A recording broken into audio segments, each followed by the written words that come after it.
Mga kapuso, atin sa inyo ng GMA, isang bagong mobile application na ready maghatid ng pinakabagong impormasyon tungkol sa lagay ng trapiko, panahon at marami pang iba. Mapapakinabangan po yan, lalo na ngayong marami ang mag-road trip at magbabakasyon. Alamin ang mga serbisyong totoo na hatid ng I Am Ready mobile app sa balita natin ni Ian Cruz. Saktong-sakto ang bagong-bagong I Am Ready mobile application ngayong Semana Santa. Laman nito ang mahalagang impormasyon tungkol sa lagay ng panahon, trapiko at marami pang iba. Libreng mata-download ang I Am Ready app sa Apple App Store at sa Google Play Store.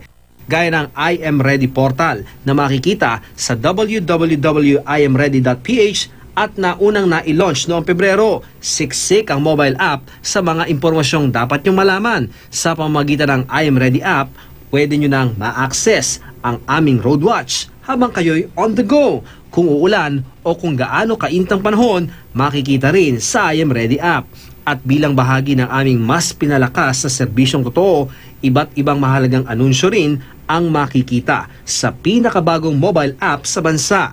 Gaya ng paggalaw ng presyo ng mga produktong petrolyo, power interruption advisory, iba't ibang alerts gaya sa MRT at LRT, pati flight cancellations. Para siya sa preparedness and awareness. So, we partnered with different key agencies ng government and ng mga local government units. Ang I Am Ready app lalo pang palalakasin at pagagandahin.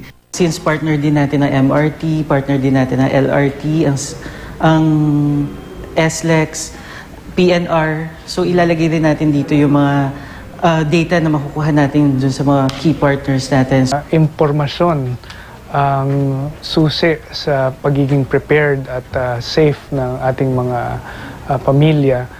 Kaya para laging handa, mag-download na ng I Am Ready app. Ian Cruz, GMA News.